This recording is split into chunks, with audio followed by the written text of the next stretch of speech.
Hello दोस्तों, कैसे हैं आप। उम्मीद करता हूं कि सब बढ़िया होगा। दोस्तों, आज हम आपको एक ऐसे देश के बारे में रोचक जानकारी देने जा रहे हैं। बहुत ही छोटा, लेकिन आज तक किसी का गुलाम नहीं बना। साथ ही इस देश के साथ हमारे देश का रोटी बेटी का संबंध है। यहाँ के मंदिर इतने खूबसूरत है कि कोई अंदाजा भी नहीं लगा सकता। यहाँ के लोग नेचुरली फिट माने जाते हैं। साथ ही आपको बता दूं कि इस देश का खाना खाने के बाद इंसान यहाँ की यादों में खो जाता है।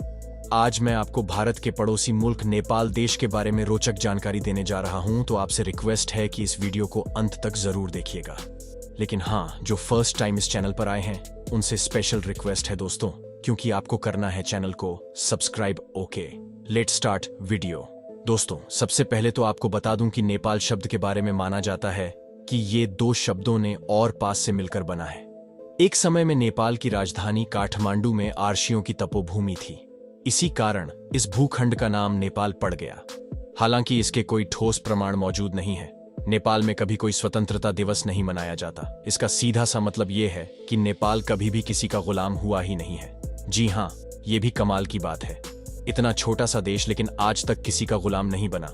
ऐसा नहीं है कि ब्रिटिश के लोगों ने इनके ऊपर हमला न किया हो, लेकिन नेपाल ने कई बार ब्रिटिश सेना को हरा दिया। वीर होते हैं यहाँ के लोग। दुनिया की 10 सबसे ऊंची पर्वत और चोटियों में से ही 8 सिर्फ नेपाल में है, जो इस देश को और भी ज्यादा मशहूर बनाते हैं। दुनिया का सबसे ऊंचा माउंट एवरेस्ट पर्वत भी नेपाल में ही है, जिसकी ऊंचाई 8,848 मीटर है। क्या बात है। कभी मौका मिले तो आप इसे देखने के लिए जरूर जाइए। ये बहुत ही प्यारा देश है। किसी दौर में नेपाल चरस और तंबाकू के लिए बहुत ही ज्यादा प्रसिद्ध था, लेकिन अभी यहाँ चरस और तंबाकू खरीदना या बेचना या इस्तेमाल करना गैर कानूनी है। नेपाल का सबसे प्रसिद्ध फास्ट फूड मॉल्स हैं, जो आजकल भारत में भी काफी ज्यादा प्रचलित है। हालांकि इसे भारत में भी खूब खाया जाता है, हर फंक्शन में, हर पार्टी में। दोस्तों, आपको बता दूं कि नेपाल महात्मा बुद्ध का जन्म स्थान है। महात्मा बुद्ध का जन्म नेपाल के लुम्बिनी में हुआ था। यहाँ भगवान बुद्ध के प्रति लोगों में बहुत ही जबरदस्त श्रद्धा का भाव देखा जा सकता है। नेपाल की राजधानी काठमांडू दुनिया के प्राचीन नगरों में से एक है। इसका पुराना नाम शांतिपुर था। नेपाल में सबसे ज्यादा आबादी काठमांडू में ही रहती है। नेपाल में कुल आबादी के 21 प्रसिद्ध लोग हिंदू धर्म से संबंधित हैं।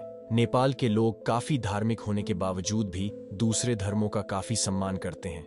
नेपाल एक हिंदू राष्ट्र था, लेकिन 20 सितंबर सन 2015 से नए संविधान लागू हुए, जिसके तहत ये हिंदू राष्ट्र से एक धर्मनिरपेक्ष संघ के रूप में परिवर्तित हुआ। इस देश में कभी भी जाति और धार्मिक दंगों का अनुभव नहीं किया है। इस देश में धर्म के नाम पर खून कभी नहीं हुआ है, बल्कि यह देश आशीष जातीय समूह का घर है और यहाँ के लोग तकरीबन 123 अलग अलग तरह की भाषा का प्रयोग करते हैं। विनोद चौधरी सबसे पहले नेपाली है जो सन 2013 के अमीर लोगों में से एक माने जाते हैं। इसी तरह से नेपाल को आगे बढ़ते रहना चाहिए। नेपाल के लोग एक दूजे को अपनी हथेली एक साथ जोड़कर नमस्कार करते हैं। नमस्कार करते समय वे अपने सिर को थोड़ा झुकाते हैं और नमस्ते कहते हैं। ऐसा ही पड़ोसी देश भारत भी करता है। साधारण था इसका अर्थ, मैं आपके भीतर की भगवान को सलाम करता हूं। नेपाल में जाकर कई भारतीयों को ऐसा कतई महसूस नहीं होता कि वो दूसरे देश में आए हैं, क्योंकि यहाँ का माहौल काफी दोस्ताना है। साथ ही हिंदू देवी देवताओं के मंदिर भी है। जी हाँ, यहाँ का खाना भी भारत की तरह ही है। यहाँ के लोग बहुत हद तक हमारी वही सोच रखते हैं। नेपाल में भगवान बुद्ध के प्रति लोगों में जबरदस्त श्रद्धा की भावना देखी जा सकती है। महाशिवरात्रि नेपाल का बहुत बड़ा त्योहार है। अच्छा, तो वीडियो में आगे बढ़ने से पहले बताइए ना कि आप कहां से हमारा वीडियो देख रहा है। बताइए बताइए, बता रहे हैं। चलिए, बहुत बढ़िया, हम बढ़ते हैं वीडियो में आगे। नेपाल की कई जनजातियों में एक स्त्री के कई पति होते हैं और वो सबके साथ संबंध बनाती है। जी हाँ, ये भी नेपाल की एक सच्चाई है। एक ही महिला कई पुरुष के साथ शादी कर लेती है। अब आप ही कहिए कि इस केस में क्या ये कहा जाए। आज भी इसको लेकर कई बार आवाज उठाया गया है, लेकिन कुछ फायदा हुआ नहीं है। दोस्तों, आपको बता दूंगी, सीता का जन्मस्थल मिथिला नेपाल में है। जहां भारत में राम जन्मस्थल में रामलला केवल एक टेंट के नीचे है, तो वहीं जनकपुर नेपाल में सीता जन्मस्थल में विशाल सीता मंदिर बना हुआ है। जहां भारत में साप्ताहिक अवकाश रविवार को होता है, वहीं नेपाल में साप्ताहिक अवकाश शनिवार को होता है। 25 अप्रैल सन 2015 को नेपाल में भूकंप के बाद काठमांडू शहर के कुछ हिस्से लगभग 3 फीट तक उड़ गए थे, जिससे शहर में इमारतों को गंभीर नुकसान हुए थे। इस भूकंप में लगभग 9,000 लोग मारे गए और 21,000 से ज्यादा लोग घायल हुए थे। नेपाल में 90% अरेंज मैरिज किए जाते हैं और दूल्हा दुल्हन आमतौर पर शादी के दिन से पहले एक दूसरे को नहीं मिलते या नहीं दिखते। भारतीयों को नेपाल जाने में किसी भी चीज की जरूरत नहीं होती। उन्हें वहां जाने के लिए एक आधार कार्ड की फोटो की जरूरत होती है। क्या बात है! तभी तो हम कहते हैं कि इस देश के साथ हमारा बेटी और रोटी का रिश्ता है। नेपाल से एशिया के बाहर बहुत ही कम फ्लाइट जाती है, क्योंकि नेपाल से फ्लाइट से यात्रा करना बहुत ही ज्यादा महंगा पड़ता है। नेपाल में एडवेंचर और एक्सट्रीम टूर में अपने आप को काफी उन्नत किया है, जिसमें paragliding, bungee jumping, high attitude marathon, mount biking, water rafting, hiking और पर्वतारोहण शामिल है। नेपाल में कृषि और टूरिज्म आय का एक बहुत बड़ा स्रोत है। नेपाल की आधी से ज्यादा आबादी लगभग 70 रुपए प्रतिदिन कमाती है। इसके कारण नेपाल को विश्व के सबसे गरीब देशों में गिना जाता है। हालांकि भारत इस देश का बहुत सपोर्ट कर रहा है। भारत को पता है कि इस देश को कैसे मदद की जरूरत है, और बड़े भाई होने के नाते भारत नेपाल की हर संभव मदद कर रहा है। नेपाल शब्द हिंदू संत के नाम पर प्रागैतिहासिक काल में रखा गया था, जिन्होंने न केवल काठमांडू की घाटी को बसाया बल्कि इसका संरक्षण भी किया था। स्कंद पुराण के अनुसार ऋषि हिमालय में ही निवास करते थे। नेपाल का प्राचीन इतिहास काठमांडू घाटी से शुरू होता है। काठमांडू घाटी में मिले नवपाषाण काल के औजारों के आधार पर यह नतीजा निकाला जाता है कि हिमालय घाटी में इंसान का अस्तित्व 11,000 वर्ष पुराना है। 6ठी सदी ईसा पूर्व में लुम्बिनी के निकट इसी देश में भगवान बुद्ध का जन्म हुआ था, जो आज विश्व के प्रमुख धर्मों में से एक है। नेपाल में सर्वप्रथम निवास करने वालों में द्रमण लोगों का नाम सबसे पहले आता है, जो दक्षिणी एशिया से कांस्य युग के दौरान यहां आकर बस गए थे। नेपाल के जाने माने गोरखा सैनिक सफलतापूर्वक अपने देश की रक्षा करते हैं और उनका मोटो है, कायर बनने से अच्छा मर जाना है। भारतीय युद्ध के दौरान उनकी लड़ाई की क्षमता को देखते हुए अंग्रेज उनसे काफी प्रभावित हुए।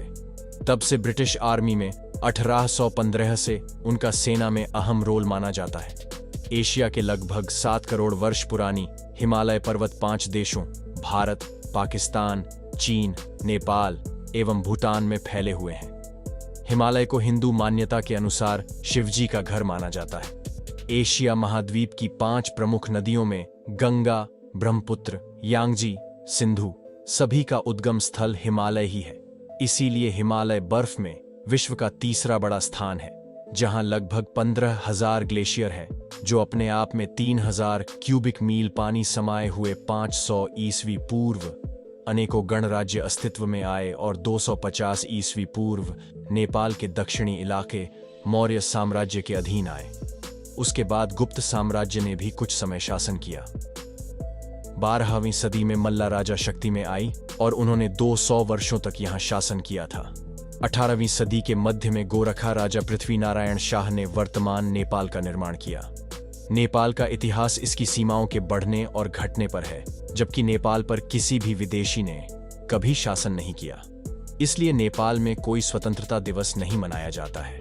2006 में शुरू हुए डेमोक्रेसी मूवमेंट बदौलत 2008 में नेपाल में राजतंत्र शासन समाप्त होकर गणतंत्र शासन शुरू हुआ और रामवरण यादव नेपाल के पहले प्रधानमंत्री बने।